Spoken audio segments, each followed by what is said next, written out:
The village of St. Mary Mead had its own particular rhythm in October, and Miss Marple knew it as well as she knew the lines of her own garden path. The roses had been cut back. The dahlias were finished. The kitchen garden wore that exhausted, dignified look of a thing that had given everything it had and was now resting without apology. Miss Marple herself stood at the drawing-room window with a cup of tea cooling in her hand, watching nothing in particular and everything in general. Mrs. Kimball's tabby cat had crossed into old Mr. Fossey's garden again. That would cause words before Thursday. And young Edna Pollock, the post girl now, since her brother had gone to Manchester, was cycling up the lane with rather more haste than the Morning Post usually warranted. It was the haste that caught Miss Marple's attention first. In her experience, hurry meant one of three things: something broken, something lost, or something arrived that was not altogether expected. Edna Pollock was a sensible girl, not given to drama, unlike her mother, and so Miss Marple set down her teacup on the sill and waited with the mild patience of a woman who had long since learned that the world would explain itself if one gave it a moment. The knock at the door came promptly. "A registered letter, Miss Marple?"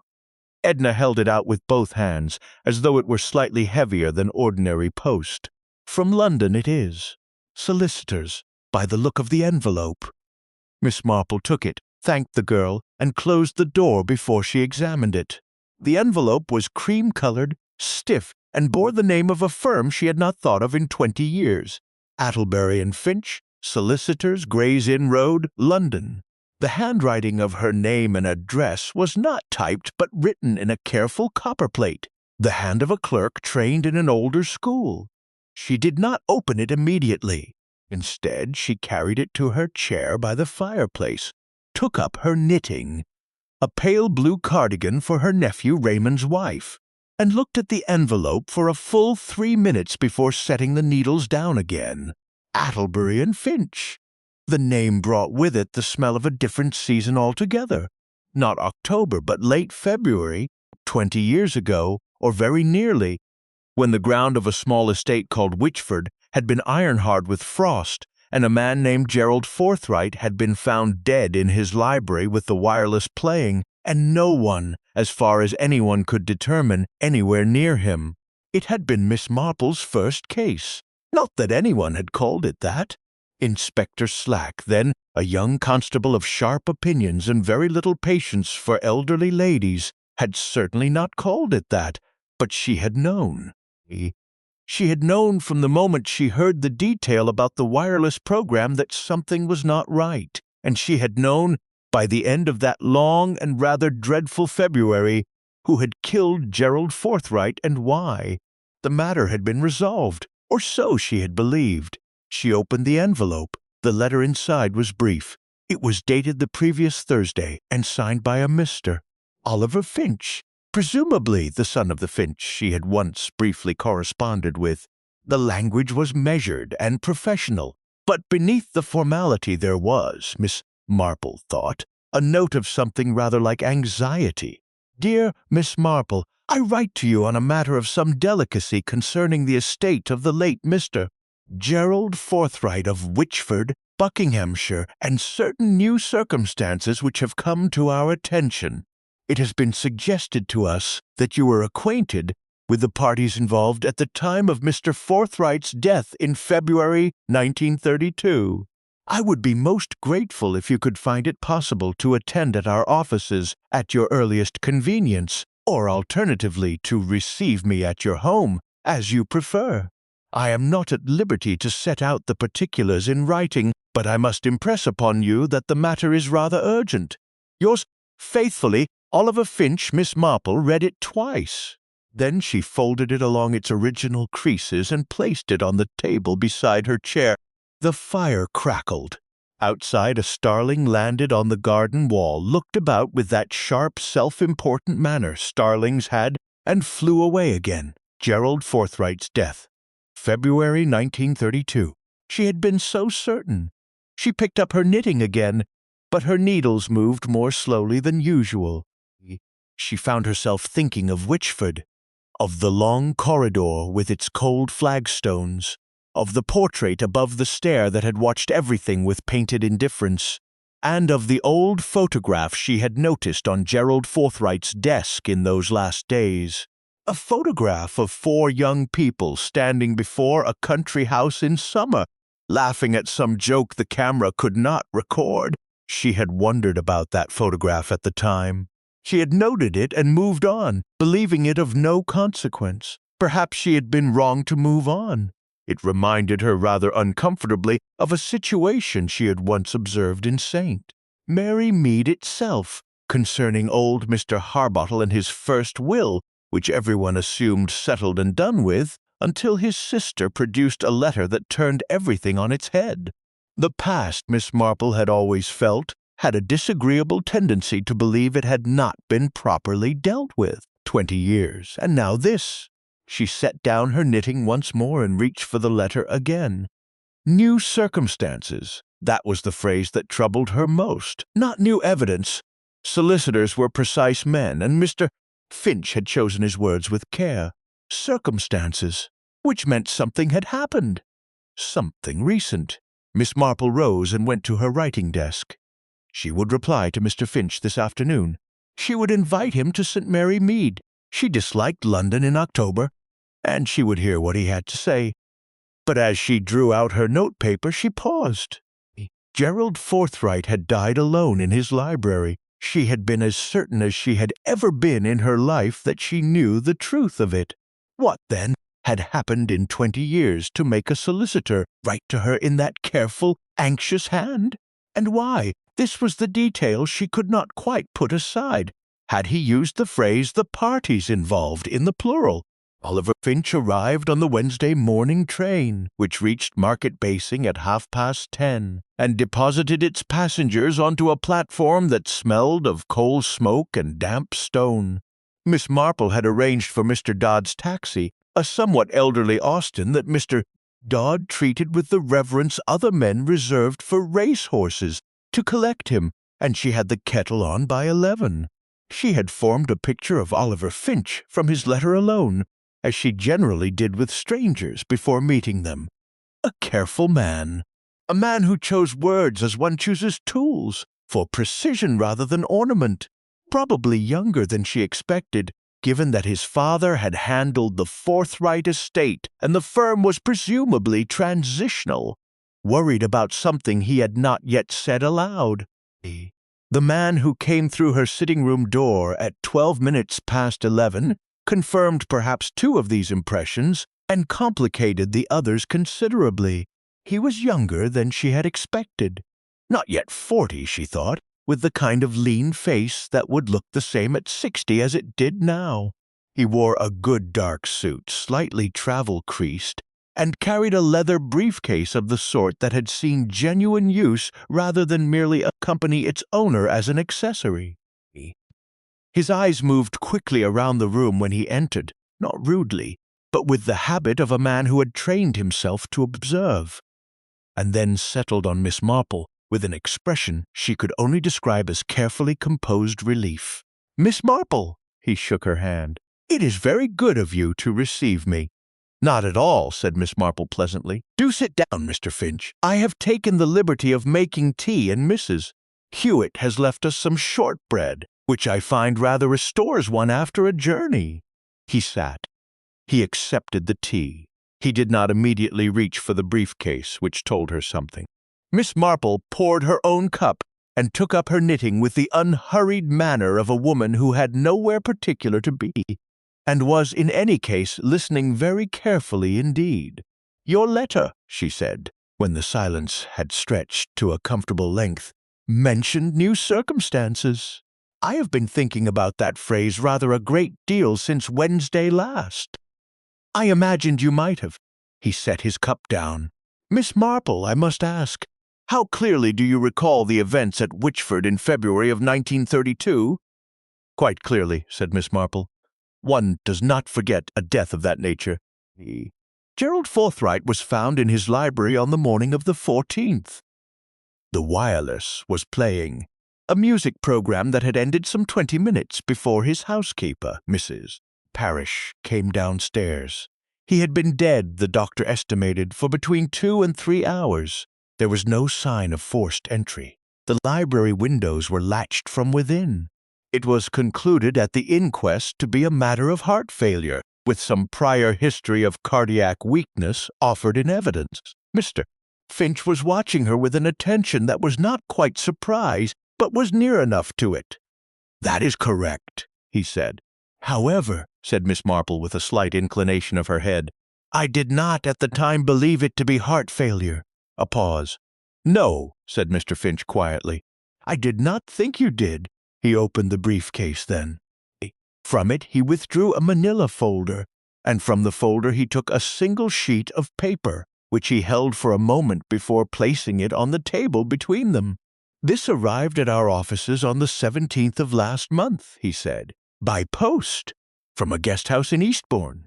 The individual who sent it died 4 days later, a Miss Constance Hewell, aged 73, who had been residing there since the spring. She had no immediate family, as far as we have been able to determine. She had, however, been a parlour-maid at Witchford in 1932. Miss Marple looked at the paper without touching it. It was a letter, handwritten, in the shaky script of a woman whose hands had given her trouble, and it was not long. 7 lines, perhaps 8. She read it from where she sat. "I have kept this to myself for 20 years, and I find I cannot take it with me. Mr. Forthright did not die of his heart. I know what I saw that night, and I know who was in that library. I have not said so before because I was afraid, and because I was paid to be afraid. But I am dying now, and I would like someone to know the truth of it. The photograph on his desk will tell you everything if you know how to look at it. Ask Miss Marple. She was there. She noticed things." Miss Marple was quiet for a moment. Outside, a wood pigeon called from somewhere in the garden. 3 notes, unhurried and indifferent to the business of the sitting-room. "Constance Hewell," said Miss Marple at last. "I remember her. A small woman, rather thin. She had a way of moving through a room as though she hoped not to be noticed." She paused. "I did notice her, as it happens. There was something about her manner on the morning the body was found. A kind of watchfulness that went beyond ordinary shock, but I could not at the time think what to make of it. She was paid," said Mr. Finch carefully, "according to her letter, to keep silent. We do not know by whom." "No," said Miss Marple, "but one can make certain deductions." She looked up from the letter. "You said, Mr. Finch, the parties involved in your original letter, plural. You were not referring only to Miss Hewell." He hesitated. "No, there is another matter." He reached into the folder again. "Gerald Forthright's nephew, Reginald Forthright, who inherited Witchford and the bulk of the estate after Gerald's death, died himself 3 weeks ago, in his library. Cardiac failure, the doctor has said." The knitting needles were quite still in Miss Marple's hands. "His library?" she said. "Yes. And was there," said Miss Marple very quietly, "anything on his desk? A photograph, perhaps?" Mr. Finch looked at her for a long moment. Then he reached into the briefcase a 3rd time and placed a small object on the table beside the letter. It was a photograph. Old, slightly foxed at the corners. 4 young people standing before a country house in summer, laughing at some joke the camera could not record. Miss Marple had last seen it on Gerald Forthright's desk in February of 1932. She looked at it now with an expression that those who knew her well, and there were not many who did truly, would have recognized as the particular stillness that came over her when she had understood something that was both very simple and very serious. "I see," she said. She did not say what she saw. Not yet. The decision to travel to Witchford was made before Mr. Finch had finished his 2nd cup of tea, though Miss Marple did not announce it immediately. She had learned, over a long life of observing human nature, that decisions declared too promptly had a way of inviting argument, and she had no particular wish to argue with Mr. Finch, who seemed a reasonable man but was still, at bottom, a solicitor, which meant he would feel obliged to raise practical objections before agreeing to anything. She waited until he had eaten 2 pieces of shortbread and appeared somewhat restored by the journey, and then she said, in the manner of someone raising a minor domestic matter, that she supposed she ought to have a look at the place. Mr. Finch raised 2 practical objections. Miss Marple listened to both with every appearance of sympathy, and then explained gently why neither of them signified. By 12:30 it was settled. She would travel to Witchford on Friday, Mr. Finch would make the necessary arrangements with the estate's caretaker, a man named Arthur Cobbin, who had apparently been keeping the house since Reginald Forthright's death, and who had, according to Mr. Finch, been rather insistent that someone come and see to things soon. "Insistent in what way?" Miss Marple had asked. Mr. Finch had paused at that. "He telephoned the office twice," he said. "The second time he said, and I am quoting him precisely, that there were things in the house that wanted looking at before the family arrived to go through the effects." "Things," said Miss Marple. "Not papers, not furniture, not valuables. Things, precisely." She had not pressed further. But she had thought about it a great deal on Thursday, while she dead-headed the last of the garden, and wrote a brief note to her nephew Raymond explaining that she would be away for a few days on a private matter, and that he was not to worry, which she knew from experience would cause him to worry considerably. Witchford presented itself to Miss Marple on Friday afternoon as a house that had once known how to make a good impression and had since given up the effort. It sat at the end of a beech avenue, the trees bare now, their branches making that complicated grey pattern against a white sky that always put Miss Marple in mind of old lace, though lace with rather less warmth about it. The house itself was Jacobean in its bones, with later additions that did not quite agree with the original, and the whole presented a facade of faded amber stone and dark windows that watched the approaching motor car with what one fancied was a measuring expression. Arthur Cobbin met them at the door. He was a man of perhaps 60, broad through the shoulders, and spare everywhere else, with the weathered complexion of someone who had spent the better part of his life outdoors, and the careful, contained manner of a man who kept his own counsel as a matter of principle. He shook Mr. Finch's hand, nodded at Miss Marple with what she interpreted as cautious respect, and led them into the entrance hall without a great deal of preliminary conversation. The hall smelled of cold stone and beeswax, and very faintly of something burnt, though whether that was recent or simply the accumulated ghost of 20 winters' worth of fires, Miss Marple could not immediately determine. "House has been shut up since Mr. Reginald passed," Cobbin said, moving ahead of them with the confidence of a man who knew every board that creaked and avoided them by habit. "I've kept the range going in the kitchen and aired the principal rooms twice a week, as I was instructed. But I've not touched the library." "Not at all," said Mr. Finch. "Not since the doctor came." Cobbin paused at the foot of the staircase and turned to face them. "I want that understood. I've not touched anything in that room." Miss Marple looked at him with mild, interested eyes. "That was very sensible of you, Mr. Cobbin," she said. "Was there a particular reason?" He looked at her for a moment with the expression of a man deciding how much to say. "There was something not right about it," he said at last. "I couldn't tell you what exactly. But 20 years ago, when Mr. Gerald died, I was under gardener then, just started. I had the same feeling, like something had been arranged." Tiddied up a little too carefully. He paused. "I was young then, and I didn't say so to anyone. Thought I was imagining it. I'm not young now."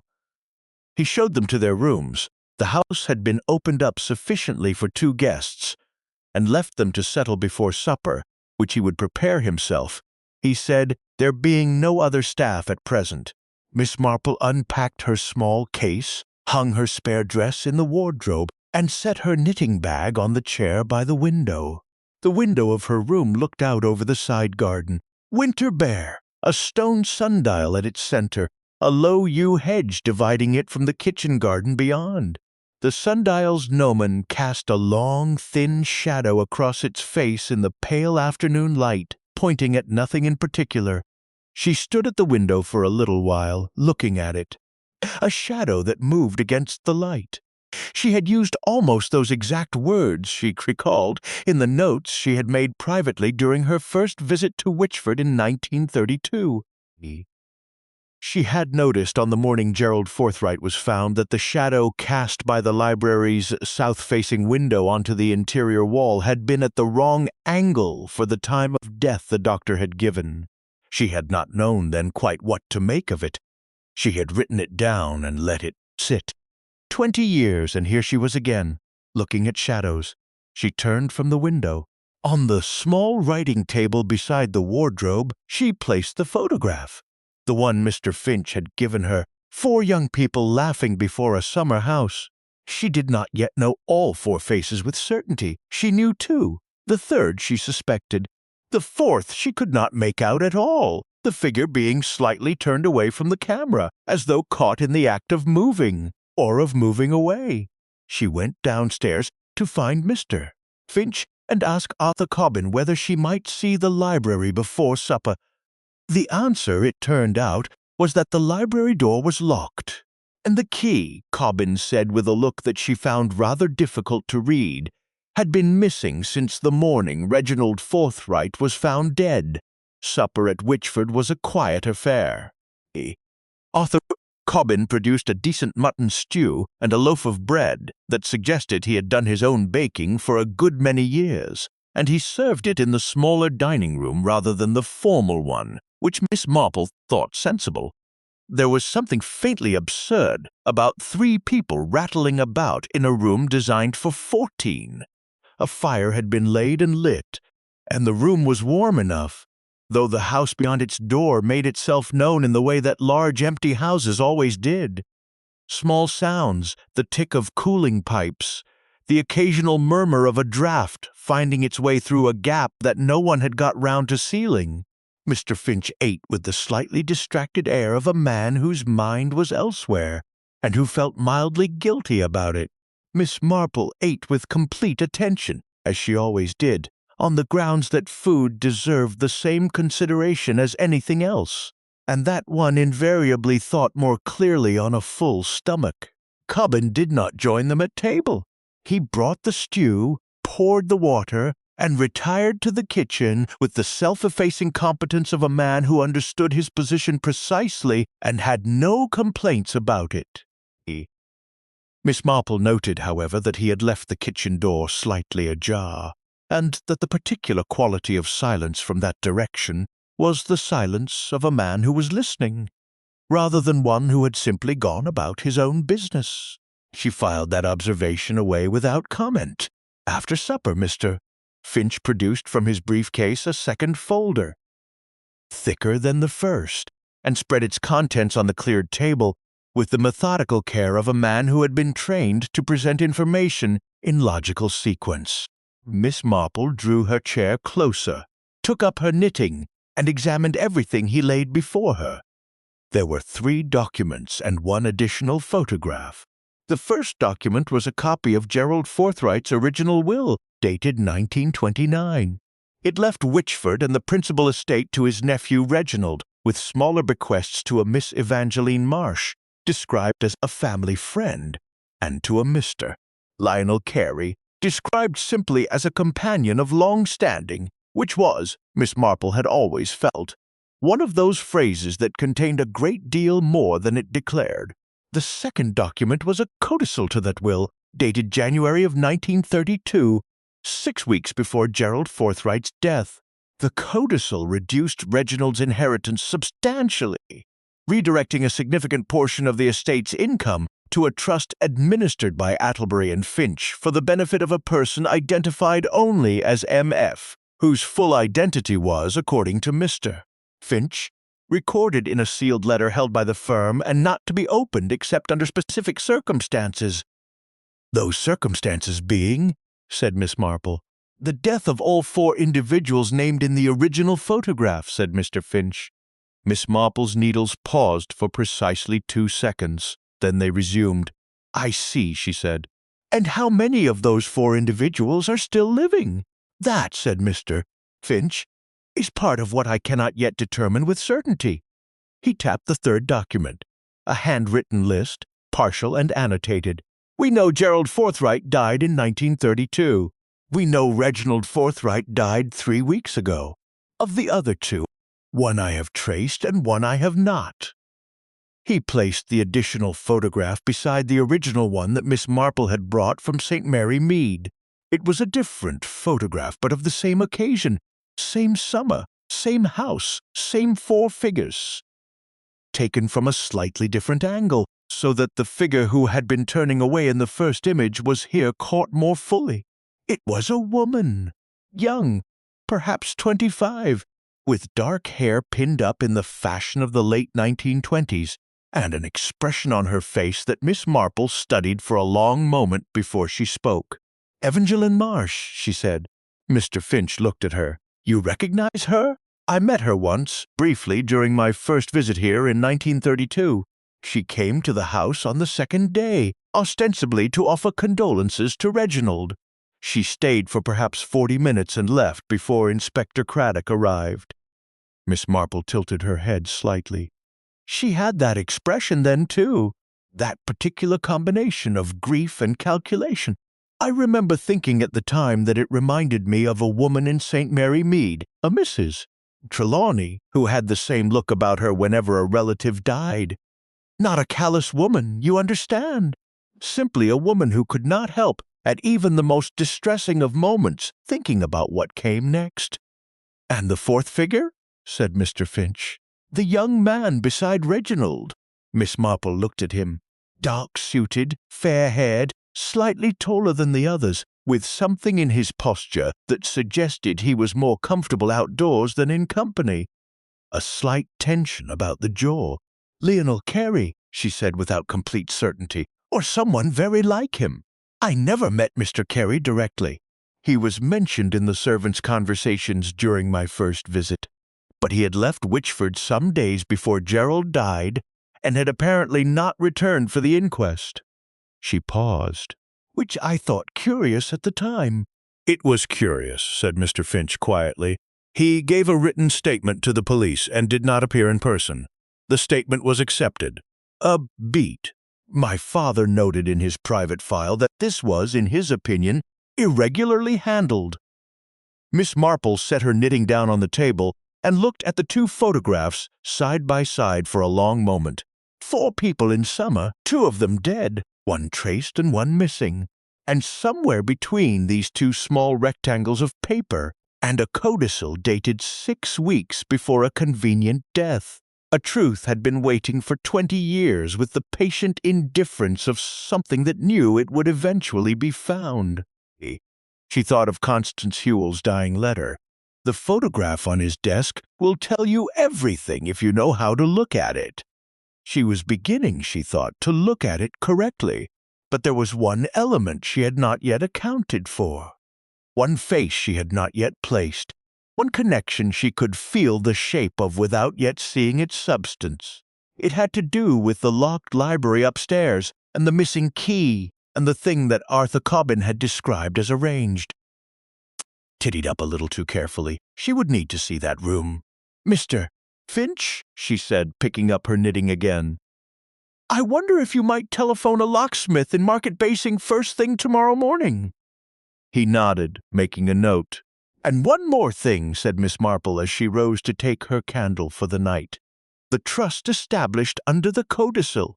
The one for the benefit of M.F. Has it ever paid out anything, Mr.?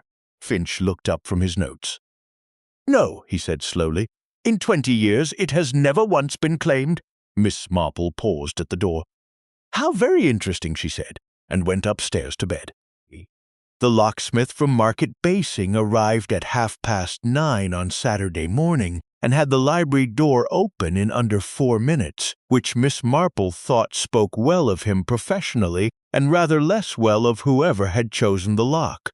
It was a standard mortise of the sort fitted to interior doors throughout the country in the 1920s, and not, she reflected, a lock designed to keep out anyone seriously determined to get in. It was designed, rather, to suggest that entry was not invited, which was, in itself, a form of information. The library was cold. The curtains, heavy bottle green velvet, somewhat faded at the folds, had been drawn, and when Mr. Finch pulled them back, the light came in flat and gray, the kind of winter light that illuminated without flattering, and showed everything precisely as it was. Dust on the mantelpiece, dust on the desk, a faint smell of old paper, and beneath it something else, something chemical and faintly astringent, that Miss Marple identified after a moment's consideration as the residue of a cleaning preparation of some kind, applied some time ago, but not so long ago that it had entirely dissipated. She said nothing about this. She moved through the room slowly, touching nothing, looking at everything with the unhurried thoroughness of a woman examining a garden for signs of what had been growing where. The desk was large, leather-topped, positioned to catch the south-facing window light. On it sat an inkwell, a blotter considerably newer than the desk itself, and a small brass lamp. There were papers in the right-hand drawer. She could see the edge of them where the drawer sat slightly open, but she left those for Mr. Finch. What interested her was the desktop itself, and specifically the rectangular patch of slightly less faded leather in the upper left corner, approximately 4 inches by 3, where something had sat for a very long time and had recently been removed. The size and shape of a photograph. "Mr. Cobbin," she said without turning around. Cobbin, who had positioned himself in the doorway with the watchful stillness of a man who felt responsible for everything in the house, answered immediately. "Miss Marple, when you last entered this room before Mr. Reginald died, was there a photograph on this desk?" A pause that was perhaps half a second longer than a simple yes or no required. "There was," he said. "And afterwards?" "It was gone. I noticed it the morning the doctor came when I came in to show him through. I didn't say so at the time because I thought perhaps Mr. Reginald had moved it himself. People do move things." "They do," agreed Miss Marple pleasantly.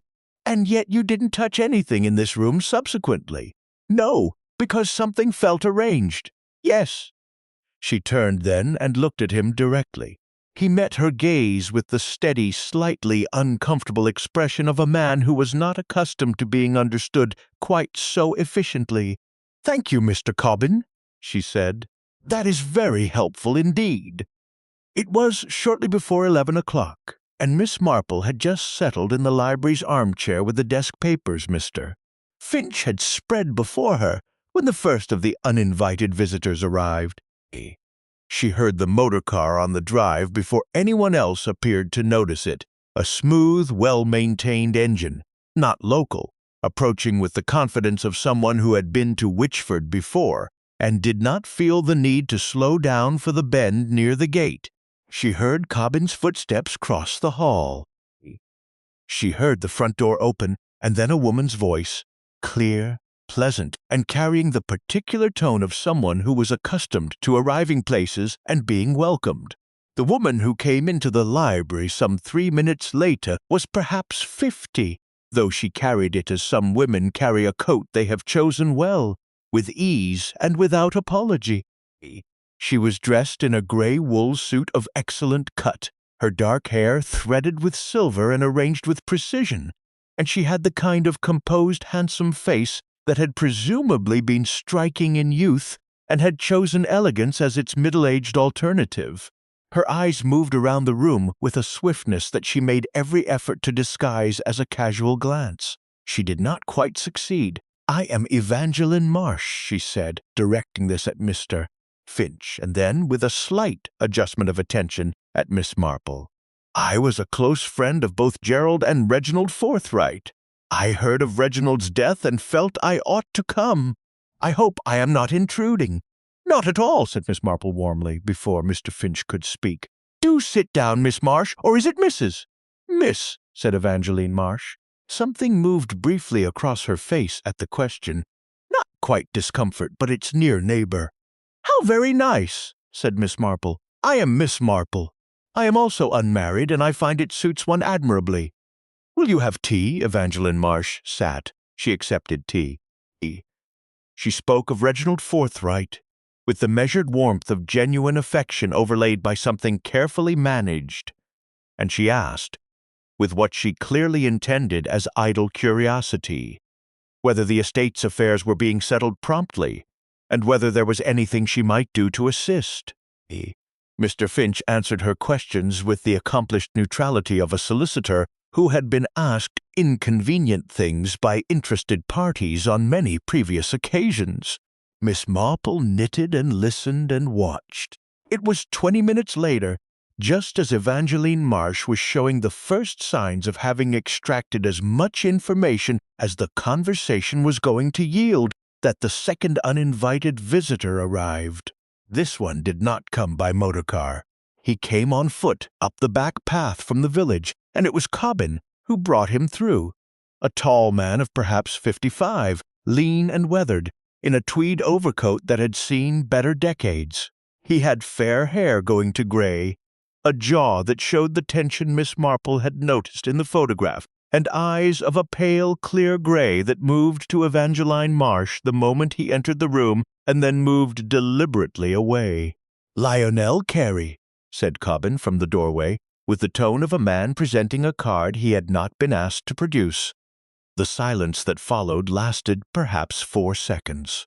In those 4 seconds, Miss Marple observed that Evangeline Marsh's left hand tightened imperceptibly on her teacup, that Lionel Carey's gaze went not to Mr. Finch, not to Miss Marple, but to the desk, specifically to the corner where the photograph had been, and that Arthur Cobbin in the doorway was watching both of them with the expression of a man who had expected exactly this and found the reality of it no more comfortable than the anticipation. "Mr. Carey," said Miss Marple pleasantly, "how very interesting that you should come today. Do sit down. Mrs. Hewitt, I beg your pardon, Mr. Cobbin. We'll bring more tea." Lionel Carey sat down. He did not look at Evangeline Marsh again, but his eyes returned once more to the desk, to the empty corner, to the unfaded rectangle where something had sat for 20 years and was now gone. And Miss Marple, watching him look at that empty space, found herself wondering whether he was looking for the photograph because he wished to find it, or because he very urgently wished to confirm that it was no longer there. Tea was produced, civilities were observed. Miss Marple poured, which she did with the unhurried competence of a woman who had been pouring tea for other people since before most of the present company had formed any opinions worth having. And she did it in the manner that she found most productive, quietly, attentively, and with the particular quality of stillness that caused people to forget, after a few minutes, that she was listening. Lionel Carey drank his tea without tasting it. She could tell this by the way he set the cup down each time at precisely the same angle, with the mechanical regularity of a man performing an action his hands remembered while his mind was elsewhere entirely. Evangeline Marsh tasted hers, but held the cup slightly longer than necessary between sips, a small anchoring gesture, Miss Marple thought, of the kind people made when they needed something solid to hold on to in a conversation that was moving in a direction they had not fully planned for.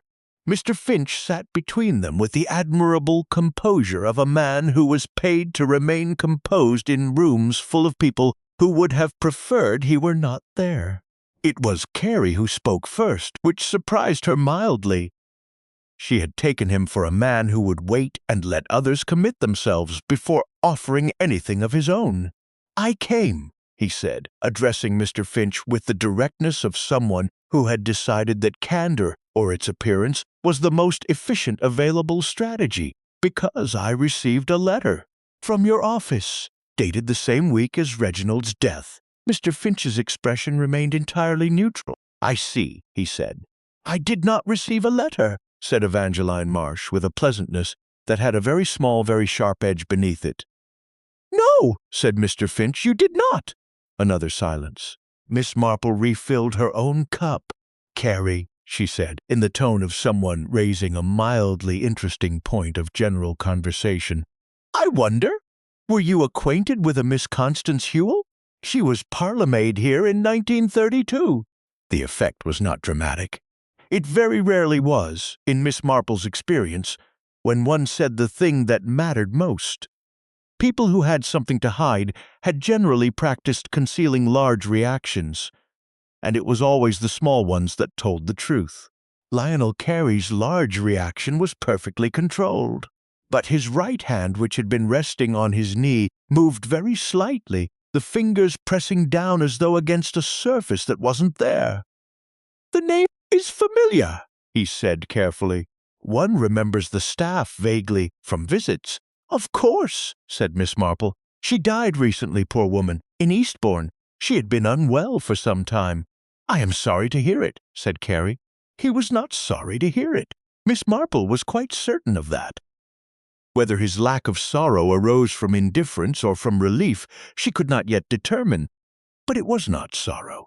Evangeline Marsh had set her teacup down during this exchange, with a steadiness that cost her something. "Miss Marple," she said, with the careful pleasantness of a woman who had decided to take control of a room by appearing to be simply curious, "forgive me.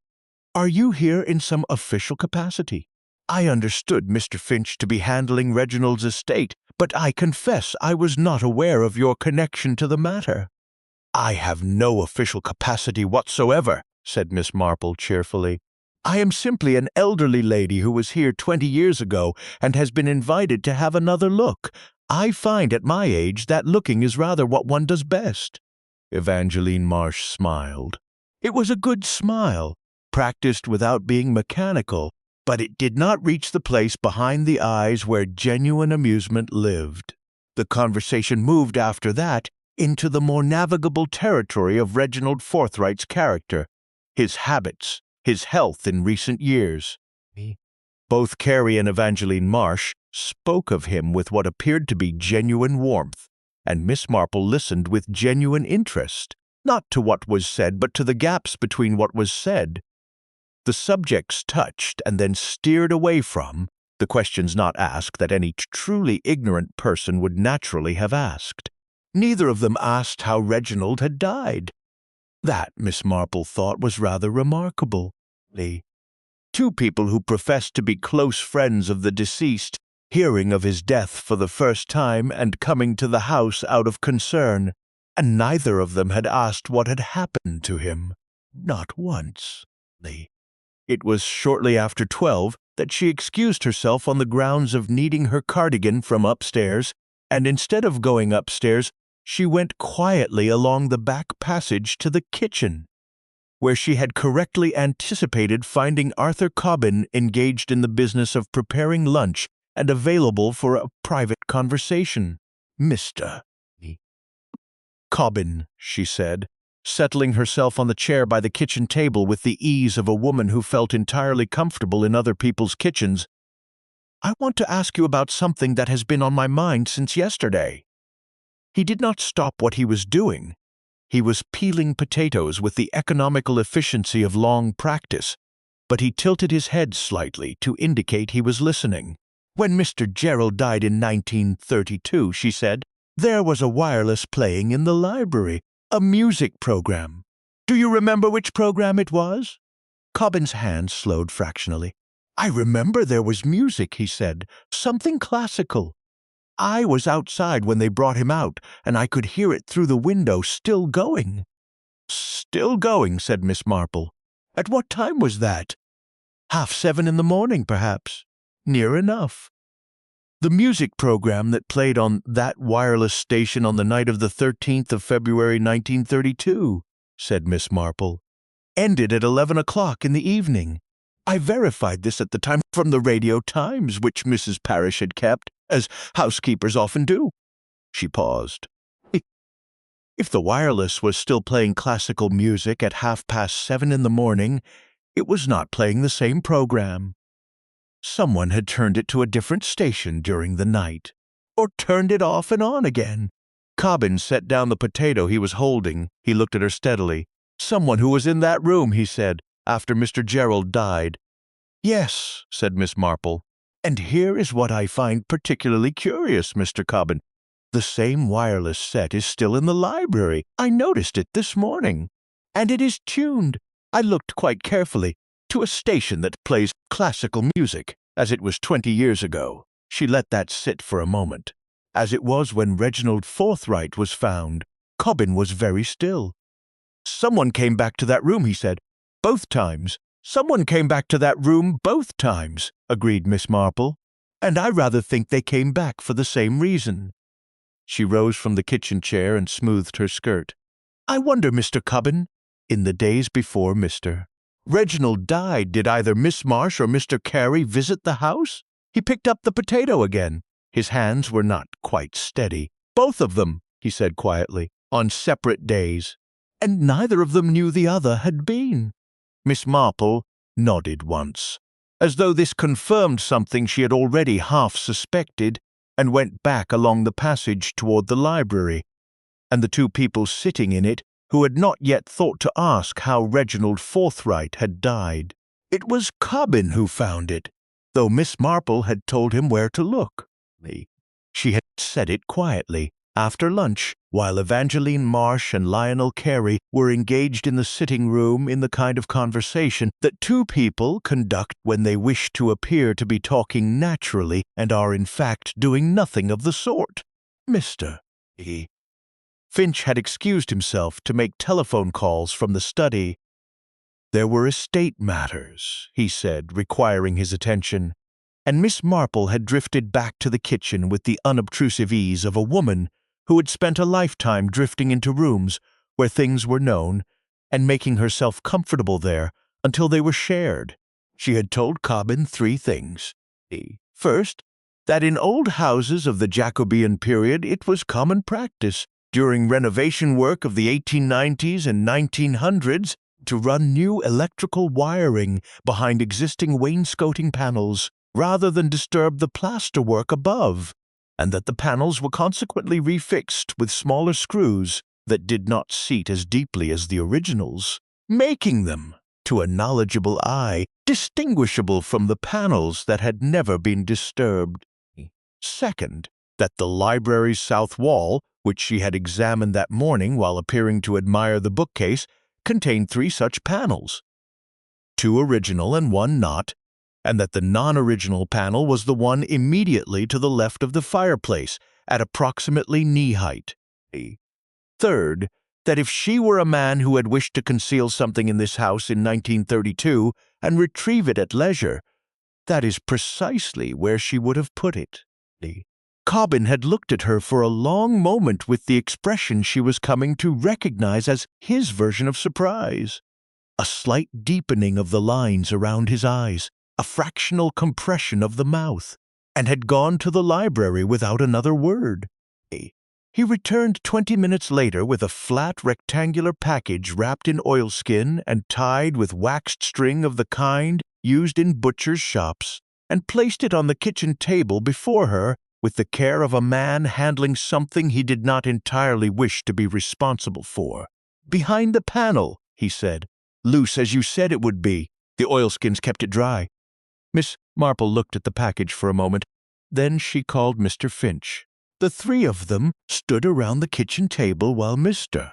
Finch, wearing the careful expression of a solicitor who was acutely aware that whatever this was, it was going to complicate his afternoon considerably, cut the wax string and unfolded the oilskin. Inside were 2 items. The first was a letter, written on Witchford notepaper in a hand that Mr. Finch identified after a moment's examination as Gerald Forthright's own. He had samples in the estate file, and dated the 22nd of January 1932. 3 weeks before Gerald Forthright died. The second was another photograph. Not the summer photograph of the 4 young people. This one was smaller, taken indoors, and showed 2 figures rather than 4. A man and a woman seated at a table with papers spread before them. The man was Gerald Forthright, younger than Miss Marple had known him, but recognizable. The woman was not anyone she had yet seen in this house, or rather, she looked again. The woman was someone she had seen, but not as she had been. It took Miss Marple a moment, and then she placed it. The shape of the jaw, the way the hands were folded, A much younger Constance Hewell. She set the photograph down and turned to the letter. Mr. Finch read it aloud, in the measured tone of a man for whom reading documents aloud was professional habit, though his voice tightened very slightly at the third paragraph and did not quite recover its original neutrality thereafter. Gerald Forthright had written, in January of 1932, the following: that he had become aware, in the preceding months, of a scheme.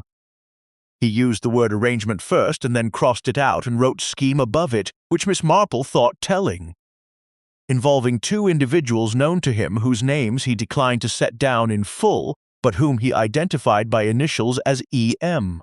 and L.C., that this scheme pertained to certain investments made in his name without his knowledge or consent, investments which had generated a considerable sum, now held in accounts he had not been aware existed, that he had confronted both E.M. and L.C. separately and had received from each assurances that the matter would be rectified, that he did not believe these assurances, that he was placing this letter, together with documentary evidence which he described as sufficient to ruin both of them utterly, behind the wainscoting panel in the library, and that he was informing one person only of its existence and location.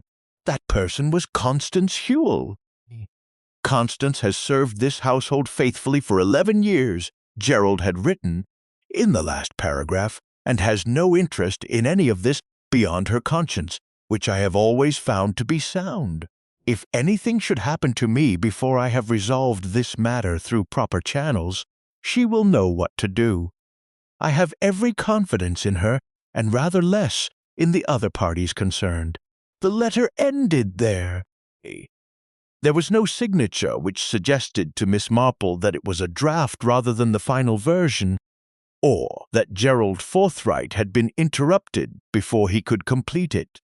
The documentary evidence he had described was not in the oilskin package. Mr. Finch looked up from the letter. The documents he mentions, the evidence of the fraudulent investments, are not here, said Miss Marple. No. She looked at the letter thoughtfully, which means one of two things.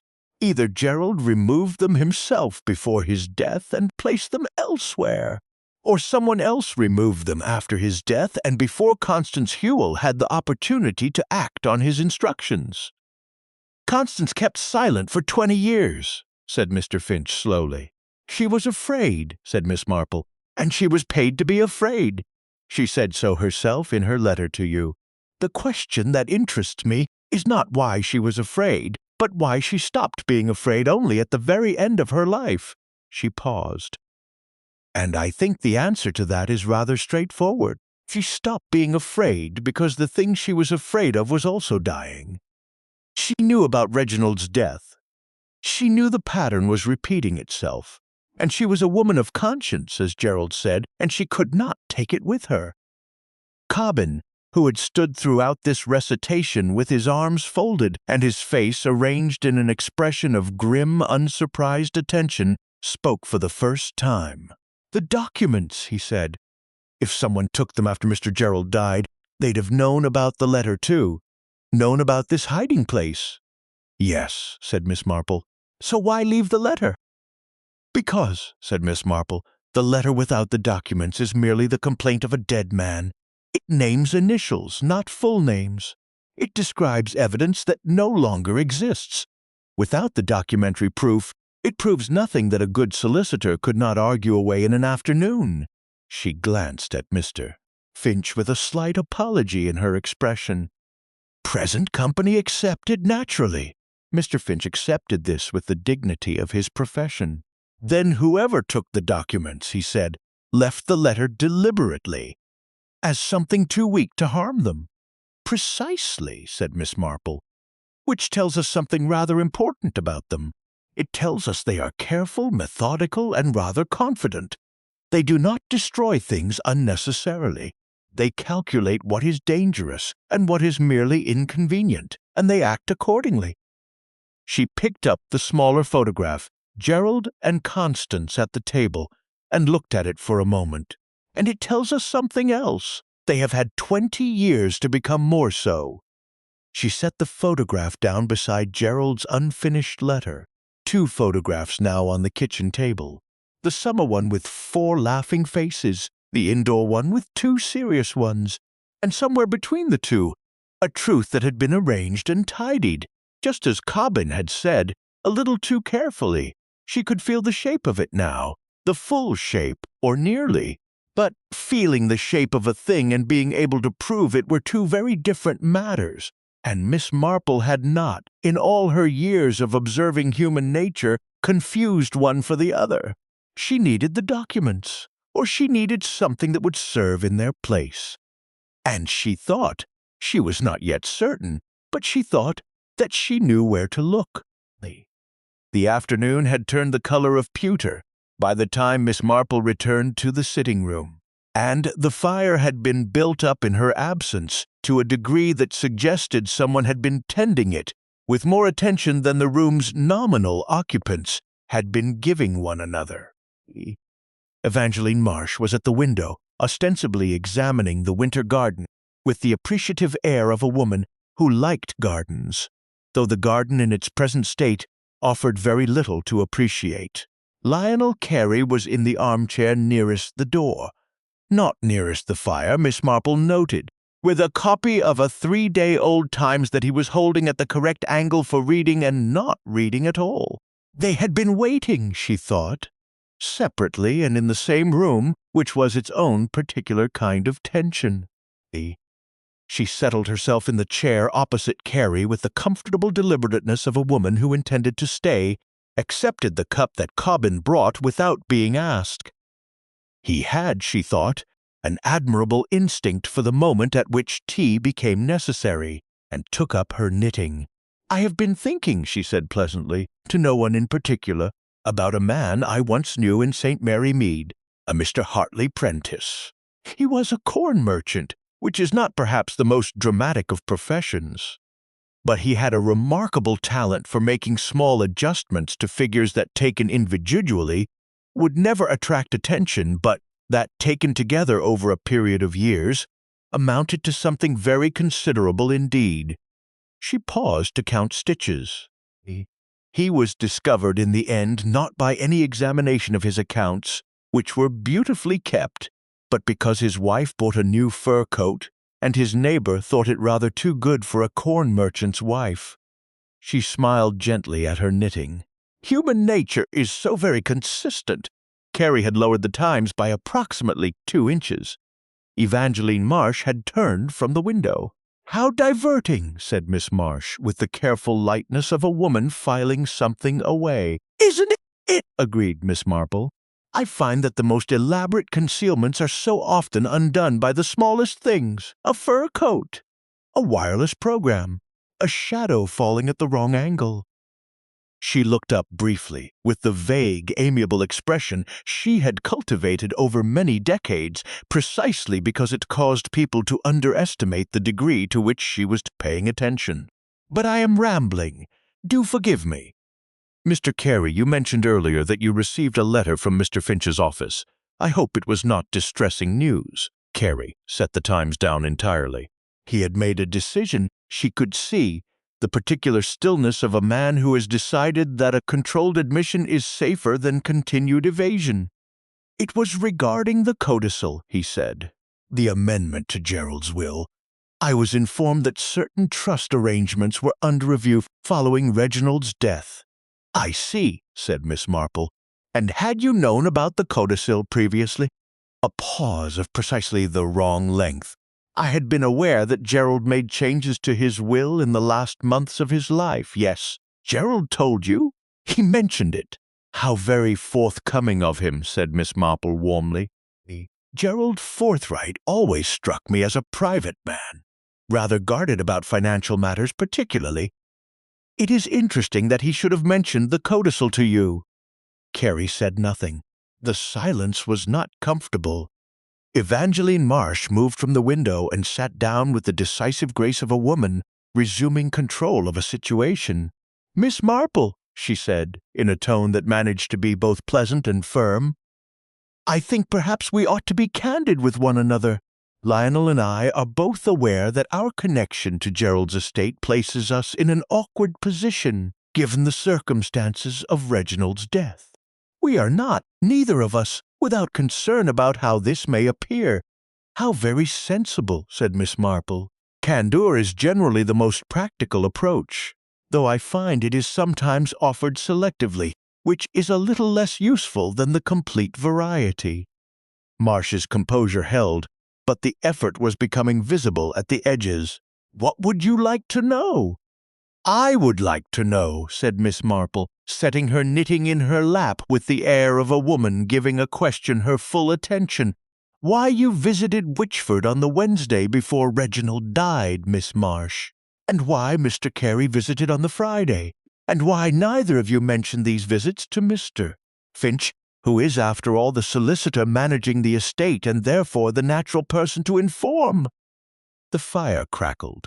Outside, the light was failing rapidly now, the pewter sky darkening toward a early November dusk. It was Carey who spoke first this time, and Miss Marple revised her assessment of him slightly. He was not, she thought, as calculating as Evangeline Marsh, which made him in some ways more dangerous and in others considerably less so. "I came to see Reginald," he said. There had been a disagreement about money, old money, going back years. I wanted to settle it. And did you—" "He wasn't." The conversation did not conclude satisfactorily. "I see. And in what state did you leave Mr. Forthright when you left on Friday afternoon?" Carey's jaw tightened in the way she had noticed in the photograph. "Alive," he said flatly, "in perfectly good health as far as I could see. Irritable, but alive." Miss Marple turned to Evangeline Marsh with the polite, expectant expression of a woman waiting for the next part of a story. Marsh smoothed her skirt with one hand, that anchoring gesture again. "I came on the Wednesday because Reginald had written to me.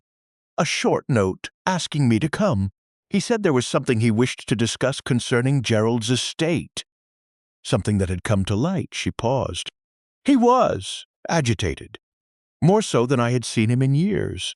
He would not tell me the substance of it. He said he needed to verify something first and would write to me again within the week." "He did not write to you?" "Again, no." "And you did not think to contact Mr. Finch when Reginald died without having done so?" A fractional hesitation. "I was not certain it was relevant." "Quite," said Miss Marple. She picked up her knitting again. The room was quiet for a moment, and in the quiet Miss Marple turned over what she had just been told with the careful attention of a woman sorting through a box of assorted items, some genuine and some not, trying to determine which was which. Carey's account had the texture of partial truth, the kind of story that was mostly accurate in its facts and entirely misleading in its implications. The disagreement about money was real. She was fairly certain the conversation with Reginald had taken place. She was considerably less certain that Carey had told her everything about what had been said in it, and she was not at all certain that he had left when he said he had. Marsh's account was smoother, which made it more suspicious rather than less. It was the account of a woman who had had time to consider what a reasonable, innocent person would have done, and was now describing those actions as her own. Reginald had been agitated. He had mentioned something coming to light. She had not known what it was. All of this was possibly entirely true. It was also perfectly constructed to position her as a peripheral figure. A woman who had been told a little, understood less, and had no reason to conceal anything because she had nothing to conceal. Miss Marple had known several women like Evangeline Marsh in her life. The most instructive had been a Mrs. Doris Chetwynd of St. Mary Mead, who had convinced 3 separate people simultaneously that she was confiding in each of them exclusively, while, in fact, confiding nothing at all. A remarkable woman in her way, though it had not, in the end, served her particularly well. What Miss Marple found most interesting, sitting in that firelit room, with its 2 careful liars and the darkening window behind them, was not what either of them had said. It was what Reginald Forthright had said to Evangeline Marsh on the Wednesday before he died. something has come to light, which meant that Reginald, in the last days of his life, had discovered something. Something that had caused him to summon Evangeline Marsh. Something that had, presumably, also led him to whatever had been on that desk in the final days before he was found dead in his library with the wireless playing. Something, or someone, had shown Reginald Forthright the truth of his uncle's death, 20 years late. And the question that Miss Marple turned over most carefully as the fire settled and the two careful people across from her maintained their careful expressions was this. Had Reginald been killed because he had discovered the truth, or had he been killed because he had told someone that he had? There was a considerable difference, and the answer would tell her, she thought, whether she was looking for one person or two. Miss Marple did not sleep particularly well that night, which was not unusual when she was in the middle of something. She lay in the unfamiliar bed at Witchford and listened to the house, its pipes, its draughts, its particular vocabulary of nocturnal sound, and thought in the careful, unhurried way she thought best, which was not in straight lines, but in the manner of a woman tending a garden, moving from one thing to the next and back again, letting connections form at their own pace rather than forcing them. By 2:30 she had arrived at something. By 3 o'clock she was certain enough of it to feel that particular quality of stillness that came over her when the shape of a thing had resolved itself fully. Not satisfaction precisely. She never felt satisfaction at this stage. There was too much still to be done. But the solid, grounded feeling of a woman who knows where she is standing. She rose at 7, dressed carefully, and went downstairs before Cobbin had the kitchen properly warm. She made herself a cup of tea with the competence of a woman untroubled by other people's kitchens, and she sat at the table with the 2 photographs and Gerald Forthright's unfinished letter, and she looked at them in the early gray light with fresh eyes. The summer photograph, 4 people, Gerald, Reginald, Evangeline Marsh, Lionel Carey, the indoor photograph, Gerald and Constance Hewell with papers spread between them. She had been looking at the photographs as records of people. She had not, until 2:30 this morning, looked at them as records of something else entirely. She drew the summer photograph closer. The house in the background was Witchford. She had recognized that from the first. But she had been looking at the house as backdrop and not as information. Now she looked at it properly. The south-facing windows, the library windows, specifically, which were distinguishable by their narrow proportions and the stone mullions. And in one of those windows, the leftmost, a reflection. Faint, slightly blurred by the angle and the summer light, but present, a 5th figure. Someone standing inside the library looking out, captured by accident in the glass. Too indistinct to identify with certainty from the photograph alone, but present enough to confirm that when this picture was taken, there had been someone else at Witchford, someone who had not come outside to be photographed, someone who had remained behind the glass and watched. Miss Marple sat with this for a moment. Then she drew the indoor photograph closer. Gerald and Constance at the table, papers between them. She had taken this to be an informal meeting. Gerald confiding in his housekeeper, perhaps showing her where he intended to hide the letter. But she looked again at the papers on the table. They were not Gerald's estate papers. The format was wrong, too columnar, too structured. They were account papers, ledgers, or copies of ledger pages. Gerald had not merely told Constance where to find the letter. He had shown her the documentary evidence. He had sat with her at that table and shown her the proof of what E.M. and L.C. had done, which meant that Constance Hewell had seen those documents, had held them, had read them, or had them read to her. She could not be certain of the woman's literacy, though she suspected it was adequate, and which meant, further, that the documents had been in Gerald's possession at the time this photograph was taken, and that someone had taken this photograph.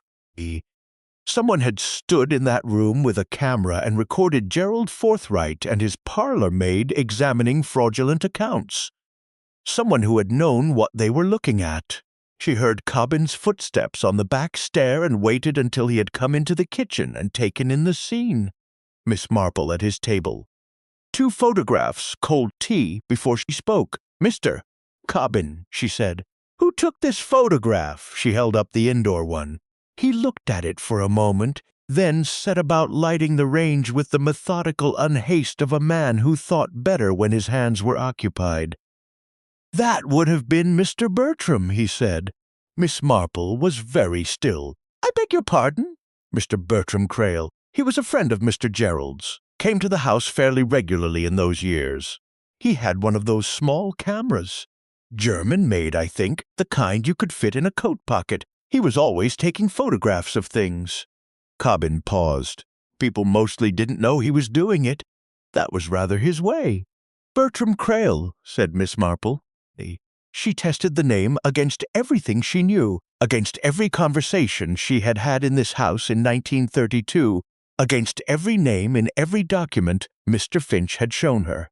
"I do not believe," she said slowly, "that I have encountered that name anywhere in the estate papers or in the inquest records or in any account of Gerald Forthright's acquaintance." "No," said Cobbin. "You wouldn't have."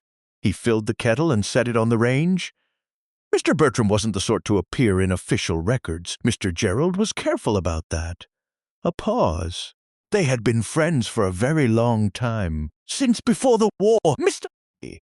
Gerald was fond of him.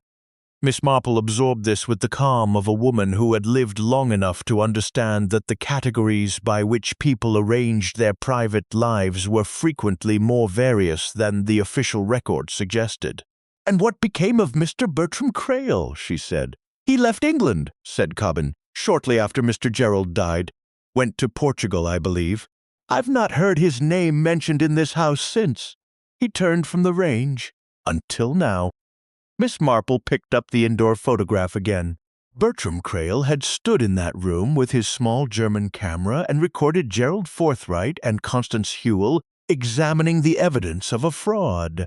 Deliberately or on impulse, she could not know. But he had done it, and then he had left England within weeks of Gerald's death, and had not apparently returned. Not afraid. Gone. There was a difference, and she thought about it carefully. She thought about the 5th figure in the library window of the summer photograph. Someone standing behind glass, watching the 4 young people in the garden. Someone who had not come outside. Someone who had remained inside. She thought about Reginald Forthright telling Evangeline Marsh that something had come to light. She thought about Reginald dying in his library with the wireless playing, just as his uncle had. She thought about the photograph missing from his desk and the key missing from his door. And then she thought about something Mr. Finch had said, quite casually, in their very first conversation in her sitting room in St. Mary Mead. She had not attached sufficient weight to it at the time, but now, at 7:23 on a Sunday morning in Witchford's kitchen, she attached a great deal of weight to it indeed. He had said that the trust established under the codicil, for the benefit of the person identified only as M.F., had never been claimed. In 20 years, not once. M.F. She looked at the indoor photograph. Gerald, Constance, papers between them, and a 5th figure somewhere behind a camera watching. Bertram Crail. She turned to Mr. Finch's folder, which she had brought downstairs with her, and she went through it with rapid, systematic attention until she found what she was looking for. A single line in the original codicil that she had read before, and not fully interrogated. The trust, it said, was established for the benefit of one M.F., described in the sealed letter as a person to whom Gerald Forthright owed a debt of honor that he had not been able to discharge in his lifetime. A debt of honor. She set the folder down. M.F. was not Marsh, was not a Forthright. Was someone Gerald had felt he owed something, owed enough to redirect a significant portion of his estate toward, 6 weeks before his death, when he had known, or strongly suspected, that his death might not be entirely natural.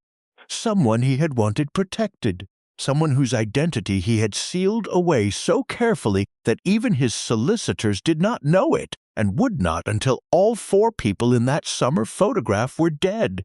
3 of them were dead now: Gerald, Reginald, and the 4th. She looked at the summer photograph once more. Evangeline Marsh, Lionel Carey, both alive, both here in this house today. One of them was not what they appeared.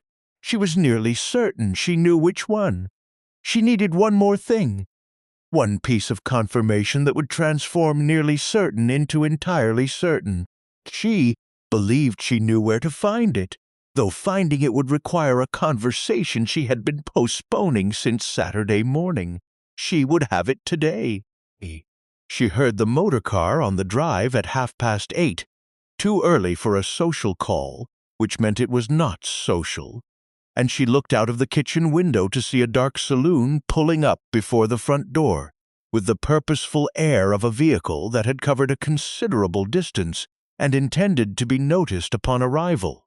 A man got out, tall, silver-haired, with the upright bearing of someone who had spent a portion of his life in uniform and had never entirely put it down. He stood for a moment looking at the house with an expression Miss Marple could not quite read from this distance. Then he turned, and she saw his face properly, and the final piece settled into place with the quiet, decisive click of a thing that had always been going to fit there. She knew him. She had not seen him in 15 years, but she knew him. And she understood now completely why Gerald Forthright's trust had never been claimed. She set down her teacup, smoothed her cardigan, and went to the front door to let him in before Cobbin could get there. 'Cause this conversation, she felt, ought to begin quietly and without witnesses. The man at the door was named Malcolm Finch. Not Oliver Finch, not the solicitor standing somewhere behind Miss Marple in the hallway, with his briefcase and his carefully neutral expression. This was an older Finch, the father, the original Finch of Attlebury and Finch, who had supposedly retired to the Devonshire coast 3 years ago, and whom Oliver had never, in any of their conversations, mentioned as being remotely connected to the present matter. He was 70 at least, Miss Marple estimated, tall and silver-haired, with the upright carriage she had noted from the kitchen window, and the clear, steady eyes of a man who had lived a long time with a difficult thing and had learned to carry it without visible strain. He looked at Miss Marple in the doorway with an expression that combined recognition, relief, and something she could only describe as particular exhaustion of a man who has been waiting a very long time for permission to stop. "Miss Marple," he said. His voice was quieter than she remembered it, but then she had only met him once, briefly, in 1932, and voices changed. "Mr. Finch," she said, "do come in. I think it is time we had everyone together." She had Oliver Finch assemble them in the library. It seemed correct. Not theatrical, simply correct.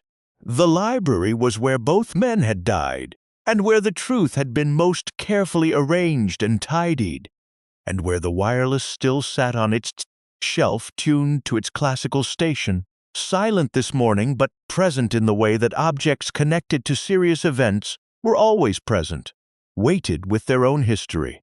Arthur Cobbin built the fire without being asked.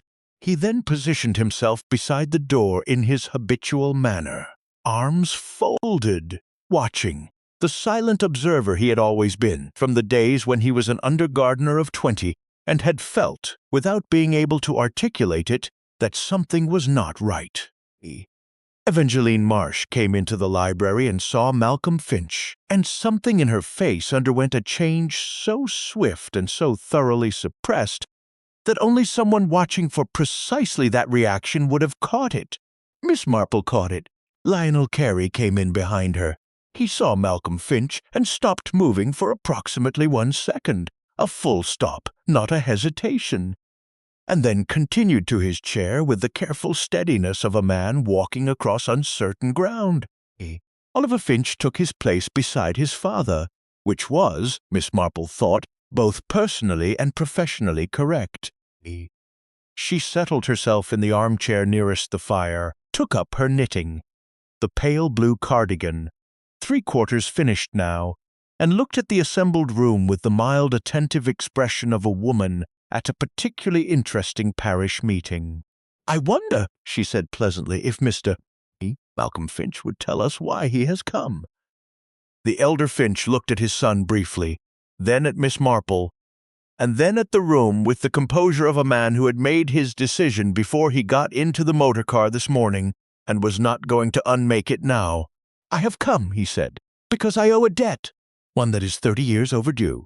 He paused. "And because Mice telephoned me on Friday evening and told me that Miss Marple was here, and that the matter had progressed to a point at which my silence was no longer acceptable." "Your silence regarding what specifically?" said Miss Marple.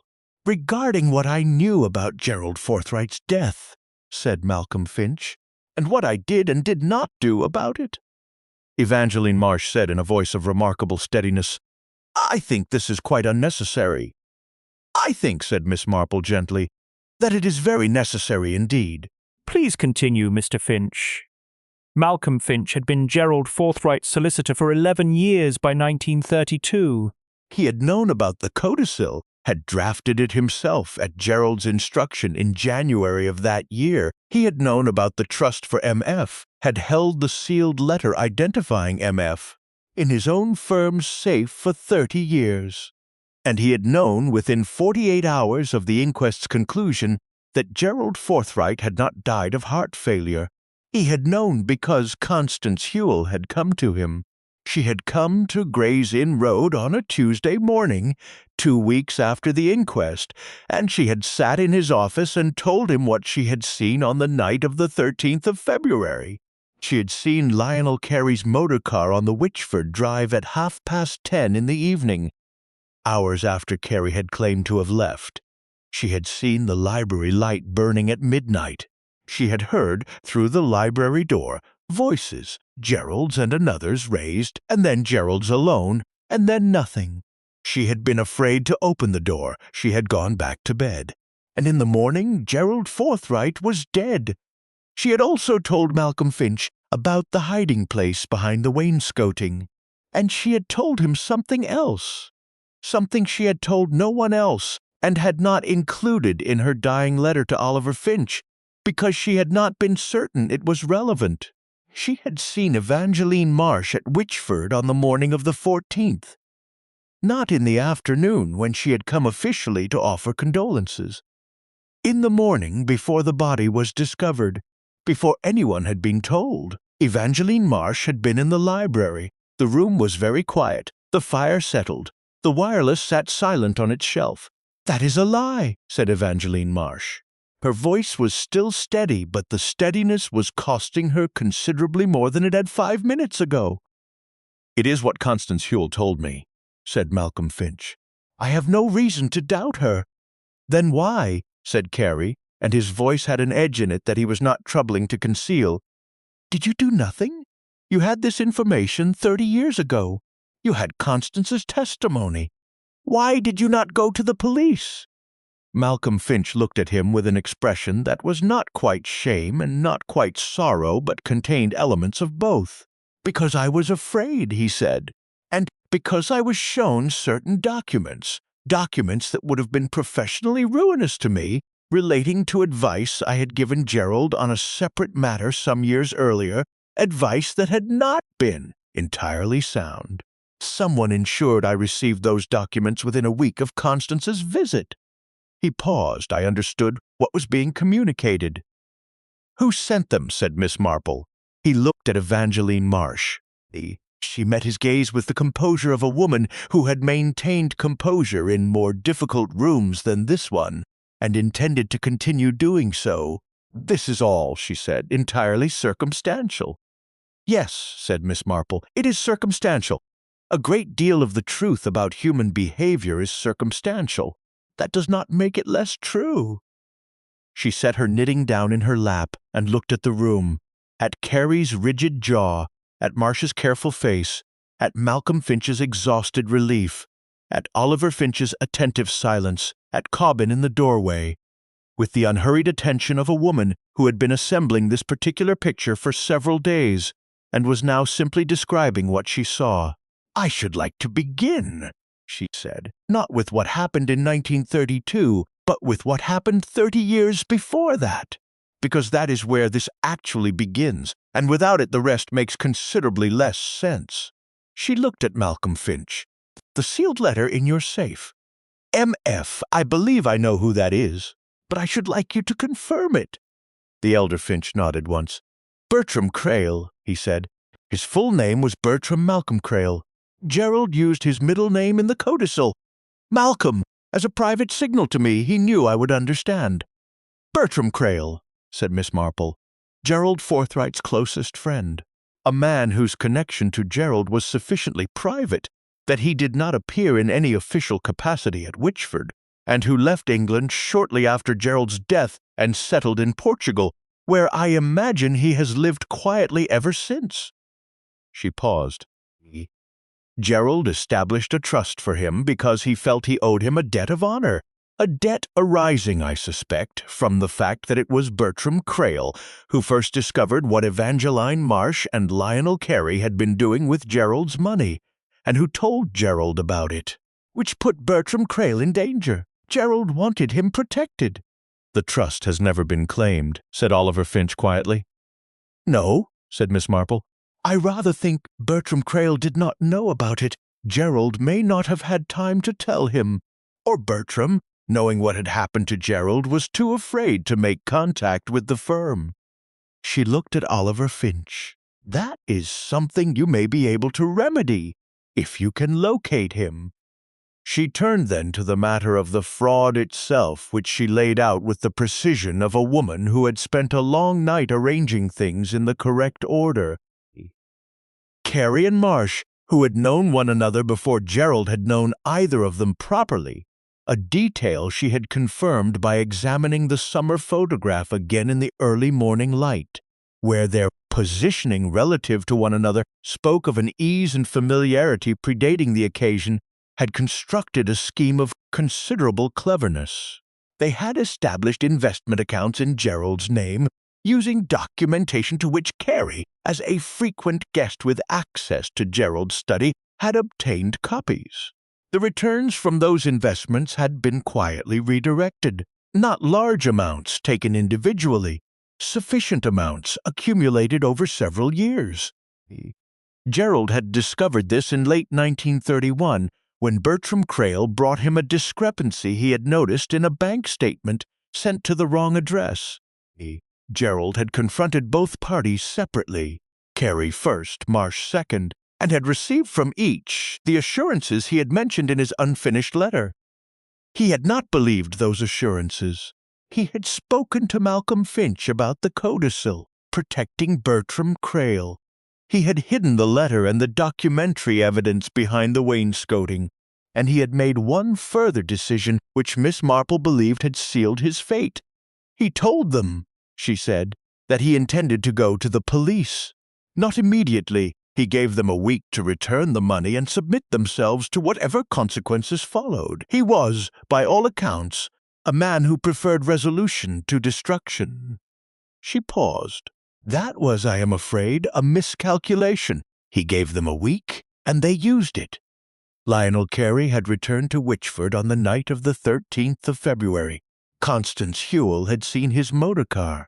He had come, Miss Marple believed, not initially intending what he did, or so one might charitably suppose, but with the intention of making a final attempt at persuasion. The persuasion had failed. Gerald had refused, and then something had occurred in that library that was neither natural nor accidental. "The wireless," said Miss Marple. "This is the detail that first told me the death was not what it appeared to be." The music program that had been playing ended at 11 o'clock. At 7:30 the following morning, Arthur Cobbin heard classical music still coming through the library window. Someone had turned the wireless off during the events of that night and had turned it back on again before leaving, to a different station, to suggest that the wireless had been playing throughout. She looked at Carey steadily. "A small thing." The kind of small thing one does not think of in advance, only at the last moment, when one is standing in a room with a dead man and trying very quickly to make it look as though one has never been there. Carrie's face had the fixed, set expression of a man who has decided that nothing he says will help him and has resolved accordingly to say nothing.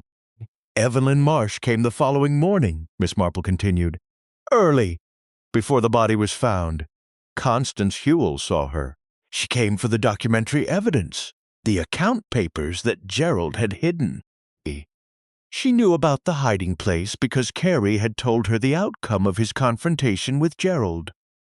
And she knew that the evidence Gerald held was the only thing that could destroy them both. She retrieved the documents. She left the letter. As I said, it was harmless without the proof, and she was gone before the house woke properly. She paused, and for a moment the room was entirely still. And Reginald? Said Oliver Finch quietly. Reginald had been going through his uncle's personal effects in recent months, a task he had apparently put off for years, as people often do. He found something, not the hidden letter that he never found, but something else. A reference, perhaps, in Gerald's private diary, or a bank document that had been overlooked. Something that pointed him toward the truth of what had happened. She turned to Evangeline Marsh. He summoned you on the Wednesday. He told you something had come to light. And you came, and you saw that he was close enough to be dangerous. You could not persuade him as you had persuaded others. And so you did what had been done before. Marsh said nothing. The wireless in this library, said Miss Marple, is tuned to the same station it was tuned to when Reginald was found. The same station as in 1932. Not the same program, the same station. A detail you repeated by habit, or by a kind of dark consistency. She looked at her steadily. You took the photograph from his desk. The summer photograph which Reginald had presumably been examining as part of his investigation. And you locked the door and removed the key, to give yourself time, to be gone before Cobbin found. Evangeline Marsh looked back at her with the expression of a woman who had not yet decided what her face was going to do next. Carrie was not involved in Reginald's death, said Miss Marple. I am fairly confident of that. His visit on the Friday was genuine. A quarrel about money, old money, the kind of unresolved financial grievance that accumulates between people who have done wrong things together and have never properly settled the accounting. He did not know what Marsh intended. She glanced at Carrie. That will not, I am afraid, absolve him entirely of the matter of 1932, but it is a distinction worth making. Carrie was looking at Evangeline Marsh with an expression that Miss Marple had seen before, the expression of a man understanding, fully and finally, the precise dimensions of the situation he had placed himself in a very long time ago. The photograph, said Miss Marple, addressing the room generally now. The summer photograph, with 4 young people laughing at a joke the camera could not record. It appeared on Gerald's desk in 1932. On Reginald's desk 30 years later. Both men had been looking at it in the days before they died. Both of them, I believe, had seen what I saw in the early hours of this morning, the reflection in the library window. The 5th figure, Bertram Crail, standing inside, watching. She paused. Gerald placed that photograph on his desk as a reminder to himself, a reminder of what he knew and what he intended to do about it. Reginald placed it on his desk because he had realized, finally, that it contained a witness. She looked at the wireless on its shelf. A shadow, she said quietly, moves against the sun. It cannot help it. That is its nature. And the sun, in the end, is always stronger. She picked up her knitting. I think, she said in the tone of a woman who has said everything that needed saying and is now returning to the ordinary business of the afternoon, that Mr. Oliver Finch ought to telephone Inspector Craddock at the County Constabulary. And I think someone ought to make tea. Miss Marple returned to St. Mary Mead on a Thursday. Mr. E. Dodds Austin collected her from Market Basing Station at 2:15, and as it turned into the familiar lane and the cottage came into view. Danemead, with its winter-bare garden and its sensible curtains and its smell of wood smoke and lavender. She felt the particular quality of relief that she always felt upon returning home, which was not the relief of escape, but the relief of correctness, of being once again exactly where one ought to be, Mrs. E. Hewitt had left a cold supper in the larder, and a fire laid in the sitting-room, and Miss Marple lit it herself, and sat in her chair by the window, with her tea and her knitting, and the last of the October light, doing what it could for the garden. Inspector Craddock, not the Craddock of 1932, but his younger cousin, who had recently taken the county post, and who had, Miss Marple was glad to find, a good deal more patience than his predecessor, had arrived at Witchford on Sunday afternoon and had stayed until Tuesday. He had listened to Malcolm Finch's account with the careful attention of a man who understood that he was being given something useful and was not going to squander it by being hasty. He had spoken at length with Arthur Cobbin, whose recollections proved considerably more detailed and useful than anyone had expected, including Cobbin himself. He had telephoned his counterpart in the Buckinghamshire Constabulary and had made arrangements that Miss Marple had not been privy to, but had felt, from the general atmosphere of the house on Monday morning, were proceeding in the right direction. Evangeline Marsh had said very little after Miss Marple's explanation in the library. She had sat with the composure of a woman determined not to provide anything that could be used against her, and she had asked, in due course, for a solicitor. Not Oliver Finch, obviously, but one she telephoned herself from the study.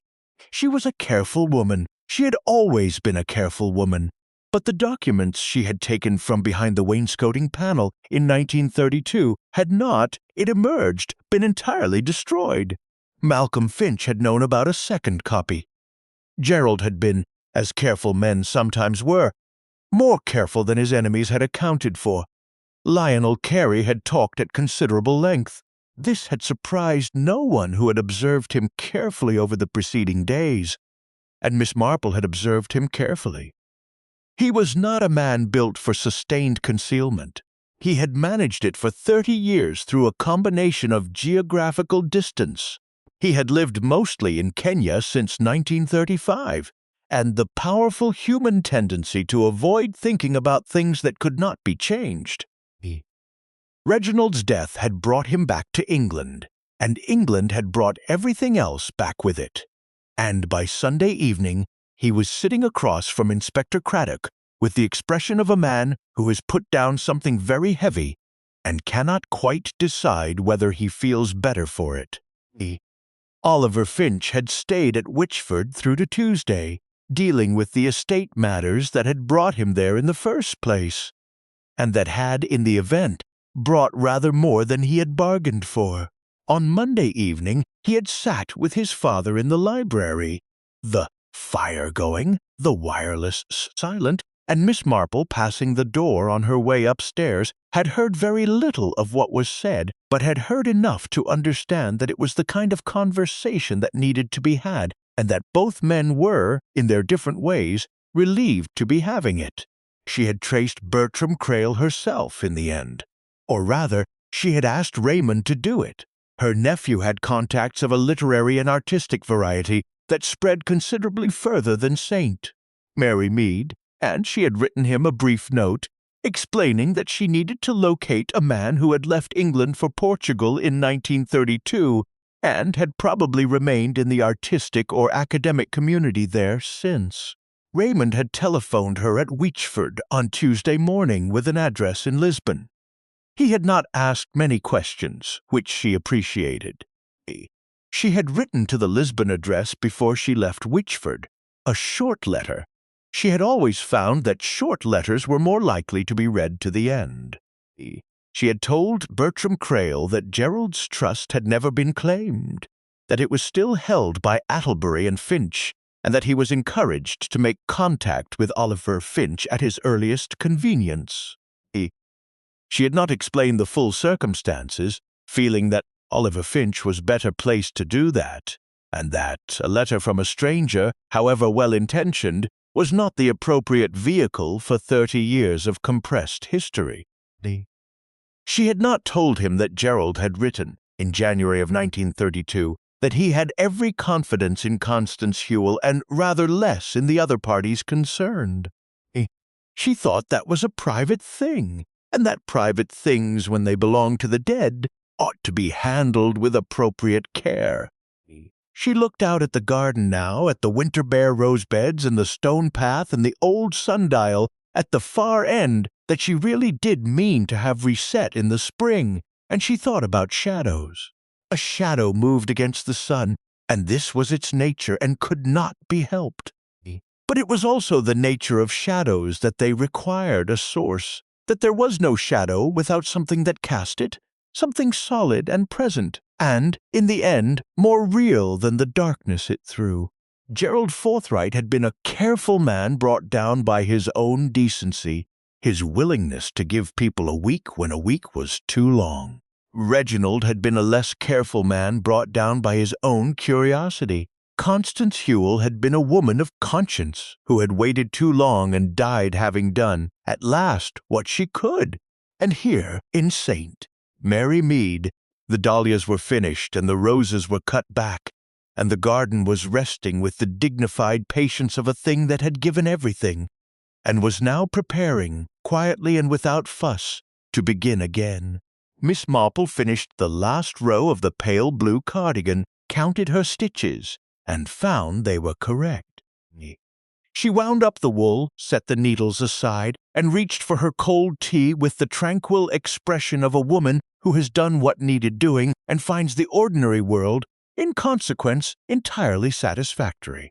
Outside, the last of the light was going. A single starling sat on the garden wall, looked about with its sharp, self-important air, and flew away into the dusk. Miss Marple watched it go.